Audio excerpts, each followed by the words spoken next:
brainstorming domain names. Okay, so you've started to dabble a bit in affiliate marketing and you have an idea of the type of product that you'd like to sell. You need to come up with your own domain name so you can have either a website or maybe even just a small page about what you're promoting. So how do you go about doing that? Well, I would suggest that you brainstorm, that you think about possible domain names. I want to go ahead and show you GoDaddy is the most popular domain registrar, and it is who we're going to be using, for example here. So let's say that I sit down and I come up with some domain names. I would encourage you to just write them down, and then you can come here and see if they're available. So let's say that I decide that I want it to be dog training. Okay, well, first of all, that is way too general, and unfortunately probably taken about 2 seconds after the internet went online. So it's not available. However, it's actually so general they didn't even give me they did give me some things that are available. Dog travel training, my pet training online. That's actually not too bad.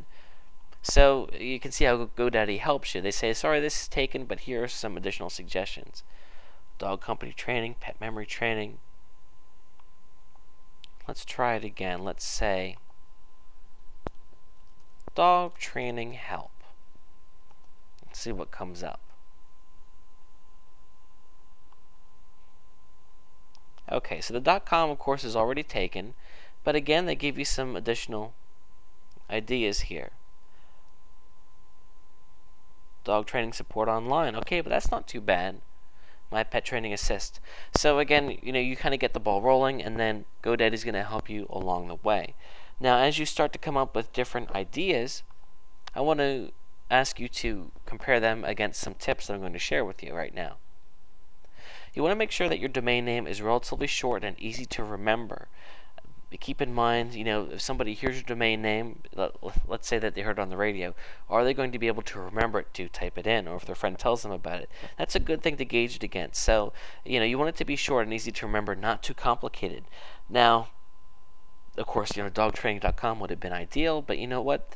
The really, really good domain names are taken, so you gotta be inventive, and you can't always settle for the best thing. So you gotta just do your best, to have it be relatively short and easy to remember. Does not contain numbers or hyphens. This is a big one. Sometimes you see domains written like dog-training-online.com because obviously dog training online was taken, but with the hyphens it's not. The search engines do not like hyphens. Hyphens are weird. They're hard to remember, or people won't, put them in, and then they're going to go to the wrong site. I would encourage you to stay away from hyphens and numbers. Now, if there's a number in your business name, certainly it's okay. But generally speaking, I would not suggest adding numbers, like you wouldn't want your site to be dog training 33 if there's no reason for it to be 33, because again, that's not going to fare well for you. Preferably a .com. This is really important. .com stands for commercial, and when you go to register your domain name, you're going to find that .infos are actually a lot cheaper. However, .infos are penalized a bit in the search engines. When somebody sees your site, or the search engines see your site, they're not going to recognize you as being serious because you don't have a .com. It's unfortunate, but that is the way that it is.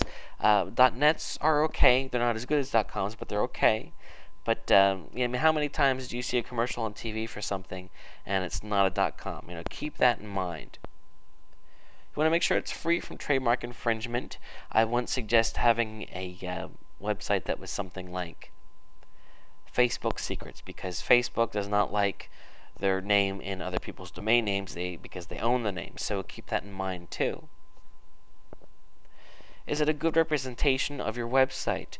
Sometimes, I sit down and I try to find a domain name, and when the ones that I'm looking for are taken, I start to, kind of go off to the left, and I might end up with something that sounds good, but it's not a good representation of what I'm trying to sell. So that's actually bad. So, just keep all those things in mind, and brainstorm and come up with a couple, and then kind of narrow it down. Sometimes you might want to ask your friends or your wife or your spouse or whatever, what do you think about this? What do you think about that? And just think about it, because it is a name for your business. It is not something that's easy to change. You set up a site with a domain and you start to promote it. You do not want to change it down the road because you're going to lose some things. So keep that in mind and take some time. I won't fret over it too much, but come up with something that's going to be good for you. In the next video series, we'll talk about what to do once you have your domain name figured out.